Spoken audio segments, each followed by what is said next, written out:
Does this sound familiar? That rising tide within you, a powerful, almost overwhelming wave of intense desire. An inner impulse that feels like it could sweep away everything in its path.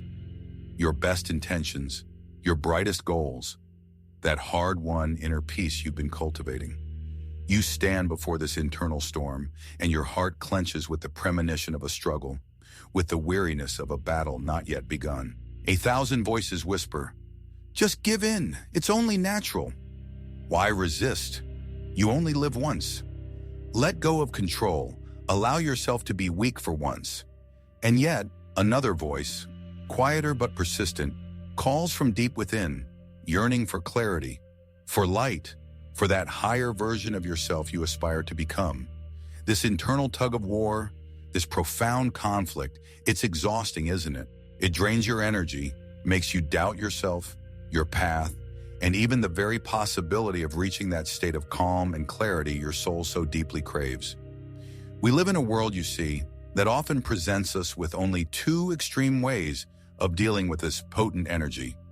What ancient wisdom might call carnal passions, and what we today might term the call of our instincts, the might of our life force, the energy of attraction. One extreme is mindless indulgence, diving headfirst into an ocean of sensory pleasures where it's all too easy to lose ourselves, our true values, becoming slaves to fleeting whims.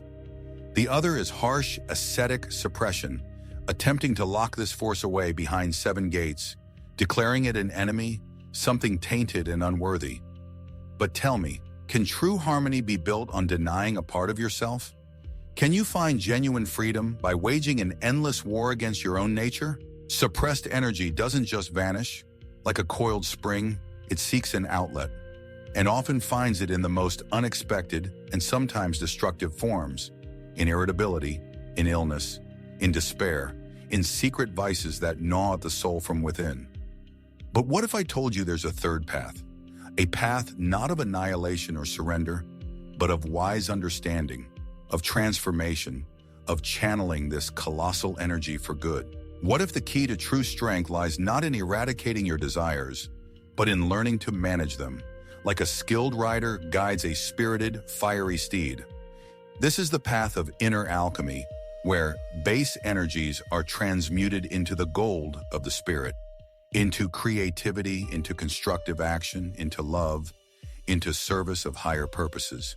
This is a profound truth, my friend, one that often eludes a superficial glance, for it demands not just willpower, but deep awareness, radical honesty with yourself, and a willingness to peer into the most hidden corners of your soul.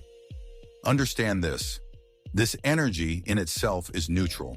It's like fire. In unskilled or unkind hands, it brings destruction and pain. But in the hands of a wise person, it warms. It illuminates the path. It cooks food. It melts metal to create beautiful things. So too with the energy of your desires. Directed thoughtlessly, it can scorch both you and those around you.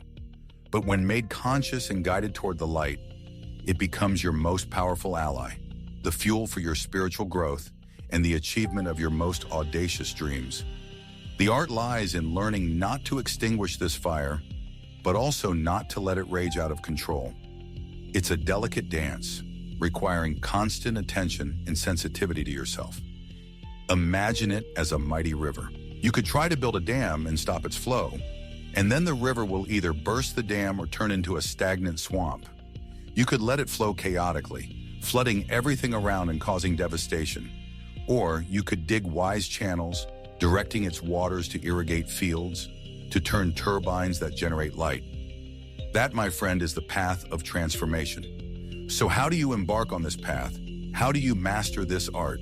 There's no magic pill, but there are time-tested principles, steps that, like rungs on a ladder, lead to the summit of self-mastery and inner harmony. And it's crucial to remember that this work is multifaceted. It requires attention before the wave of temptation rises, during its very peak, and after it has subsided. The first stage is wise preparation, creating an inner and outer environment where the seeds of temptation cannot find fertile ground. This is a time for prevention, for laying the foundation of your inner fortress, And the first key here is the conscious avoidance of obvious triggers. Yes, my friend, conscious, not panicked. This isn't about locking yourself in an ivory tower and fearing every rustle. It's about honestly admitting that there are situations, places, and sometimes people whose company invariably throws you off balance, igniting that inner fire you haven't yet learned to control. Wisdom here lies in knowing your weak spots and deliberately steering clear of these reefs. If certain images, conversations, or social settings consistently awaken a storm of unwanted emotions and desires in you, why keep throwing yourself into that vortex? This is especially true for interactions where there's an element of strong attraction. If there's no pressing need, limit such contact. And if a conversation is unavoidable, let it be brief, filled with inner dignity and restraint, even if you maintain an outward friendliness. Don't let recklessness or a false sense of self-assurance lead you down a slippery slope. A second pillar at this stage is profound honesty with yourself and the acknowledgement of your vulnerability. Never, do you hear me? Never blindly trust your body when it comes to powerful attractions. It, like metal, can generate the rust of temptation on its own, if not purified by the light of awareness. Don't think that just because you haven't felt these powerful impulses for a long time, they've vanished forever. This hidden force is cunning. It can lie dormant for years, then in a single moment, in a single hour, deliver a devastating blow, catching you completely off guard. And the more it pretends to be a friend, the fewer reasons for concern it seems to offer, the more dangerous its sudden awakening can be. You might be like gunpowder. Even if you feel you're dampened by good intentions and firm resolutions, remember, a spark of temptation, especially with frequent and close contact with the source of attraction, can dry up all your resolve and ignite you to the point where you forget your principles and your goals. Therefore, don't rely on your iron will or your readiness to die rather than misstep. Better to regard yourself from the outset as highly flammable material that ignites from the slightest spark and stay far from the fire. You need to be especially careful in those relationships that seem safe or even blessed, with acquaintances who are of a different gender, with people you respect for their spirituality or virtues, or with those to whom you feel indebted and feel a need to express gratitude through frequent interaction. Why? Because it is precisely here, under the guise of safety and a lack of vigilance, that a subtle sensual sweetness can creep into the soul, cloud the mind, and soon what seemed innocent, glances, words, touches, becomes a conduit for destructive passion. You won't even notice how you become ensnared, making it incredibly difficult to break free. So run, my friend. Run from this fire if you sincerely wish to preserve the purity of your heart and not become a slave to your instincts. The third principle of this preparatory stage is an active, meaningful life. Avoid idleness and laziness like the plague. When your mind and body are engaged in creative activity, when you are passionate about achieving worthy goals, destructive thoughts and desires have far less room to maneuver. Be vigilant about your thoughts. Wisely organize your affairs and perform your duties with diligence and attention.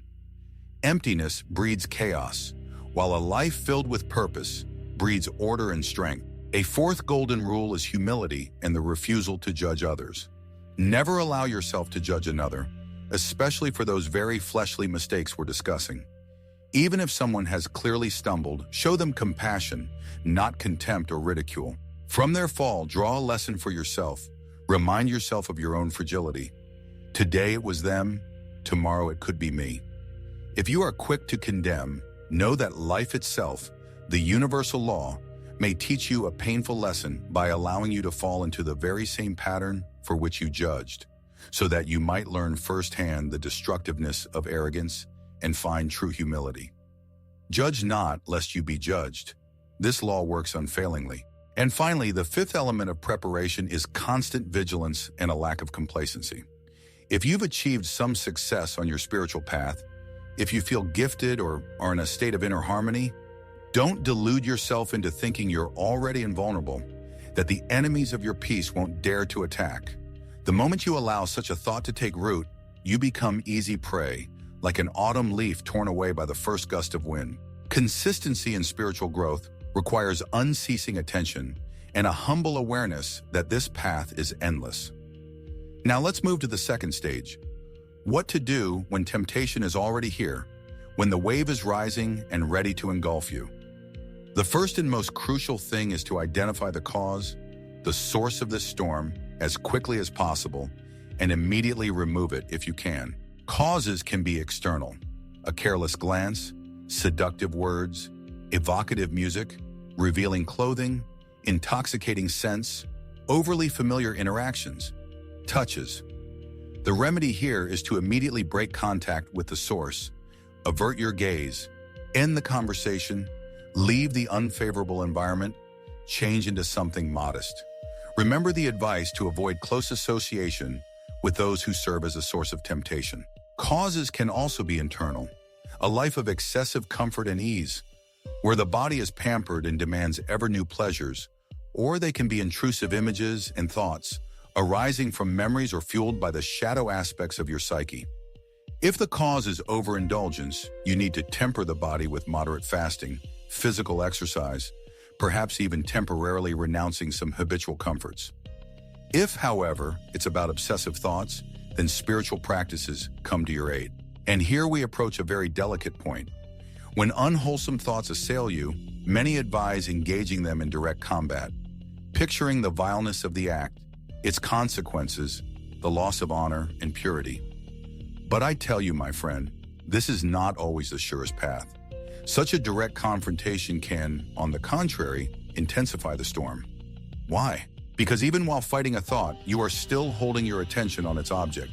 And while the mind condemns, the heart may secretly take pleasure, which in itself is an inner falling. No, wisdom here lies elsewhere.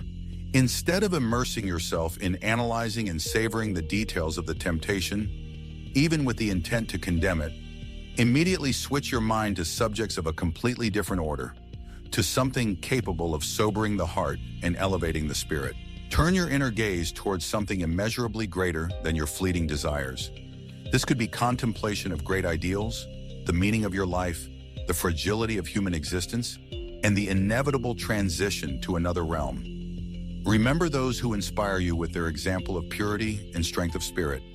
Immerse yourself in prayer or meditation. If these practices resonate with you, cry out from the depths of your soul to your higher self, to that source of light that is within each of us. My inner strength, my deepest wisdom, come to my aid. Do not let darkness consume me. Mentally embrace your ideal, your symbol of purity and steadfastness. If despite this obsessive thoughts continue to attack with particular force, do not be frightened and do not despair.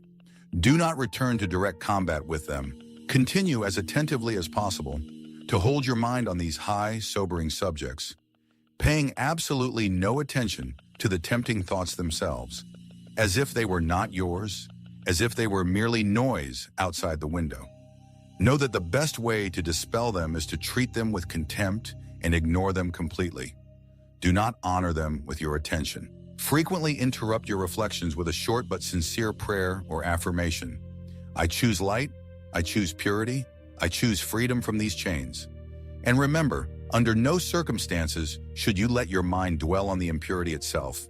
Even a simple mental image of it can be unsafe. And another crucial point during the storm: do not enter into a dialogue with temptation. Do not try to analyze whether you have mentally succumbed to it or not, or how deeply it has penetrated. Such self-scrutiny, while sometimes seeming like a sign of responsibility, is often in reality a trick of your ego or shadow patterns, trying either to weigh you down with guilt, or to plunge you into despondency and despair, or simply to keep your attention on the object of temptation for as long as possible in order to eventually lead you to act on it. Instead, if you feel you're not coping, if the turmoil doesn't pass, immediately seek support from someone you trust: a spiritual mentor, a wise friend, a therapist. Open up to them about everything that troubles your mind and heart, holding nothing back, not allowing false shame to tie your tongue.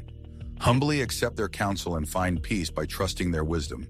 Remember that arrogance often lies at the root of such falls, and a humble admission of your weakness and reaching out for help is already a huge step towards healing and victory. Finally, the third stage: what to do after the temptation has passed, after the storm has subsided. No matter how free and confident you may feel, be extremely vigilant. Keep your mind and attention far from those things, places, and especially people who were the cause of the recent turmoil. Do not succumb to the temptation to just see them or just talk under the pretext of kinship, gratitude, or spiritual connection. Remember that this could be another cunning self-deception or a trap set by your ego, which seeks to return you to your old familiar ruts. Be wise and vigilant, like a sentinel at their post. Perhaps doubts are echoing in your mind right now. This is so hard. Can I really do this? Isn't it too harsh to restrict myself like this? Understand, my friend, this isn't about turning your life into a prison. It's about attaining true freedom, freedom from slavery to your lower impulses, freedom to be the master of your inner world. This isn't about suppression, but about the wise direction of energy. And yes, it is a path that requires effort, discipline, and honesty. But the reward on this path is immeasurably great. Clarity of mind, peace in your heart, a surge of creative energy, a deep joy of being, and a sense of unity with your higher purpose. Every step on this path, even the smallest one, brings you closer to this goal. Don't be afraid of stumbling. Falls are not a reason for self-flagellation, but lessons from which to draw wisdom and become stronger. The main thing is not to stay down, but to get up and continue your journey towards the light with renewed strength. So what can you do right now to begin this journey of transformation? Start with an honest look at yourself. What situations, what people, what inner states of yours most often throw you off balance and ignite the flame of unwanted passions? Write them down. Think about one small step you can take today to create a safer space for your soul. Maybe it's refraining from watching certain content, or deciding to limit contact with someone, or conversely, dedicating more time to what fills you with light and strength. And most importantly, ignite in your heart a sincere intention to walk this path. Not to become perfect or sinless, but to become a more whole, more free, more loving, and happier human being. Your inner world is an amazing universe, full of hidden treasures and mighty forces. You are its explorer and its sovereign, and it is within your power to transform the chaos of passions into the harmony of spirit. Believe in yourself, believe in your potential, believe in that divine spark that burns within you. And may this path bring you deep satisfaction and lead you to true awakening. You are capable of this. Begin your journey today.